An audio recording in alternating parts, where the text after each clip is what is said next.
আমার এক সময় এলা অবস্থা আছিল খুব খারাপ, আমার ঘর দরজা কোনো কিছু আছিল না, কারণ আমি মানসিক হয়তো কোনো চাপে হোক যে কোনো তার বিনিময়ে হোক আমি বাচ্চা কাচ্চা নিয়ে খুব কষ্টে আসলাম, অসহায় আসলাম।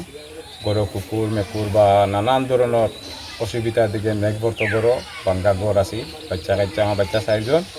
যাক আল্লাহর মেহরবানিতে আমি যারা বাই হলে আমার এই ঘরটা দান করছে, আল্লাহ যেন তানোর দান তানোর ন্যায় হায়াত দান করুকা, অথচ জিন্দা মুর্দা তানোর মা বাপ তাহলে জান্নাতুল ফেরদাউস দান করুকা, যারা জীবিত আছেন তারা আল্লাহ ন্যায় হায়াত দান করুকা। আমার মতো যেন গরিবদের যে অসহায় মানুষের যে ঘরটা দান করছেন, আল্লাহ যেন তানোর দুনিয়া এবং আখিরাত বালা করেন জানি, আমিন।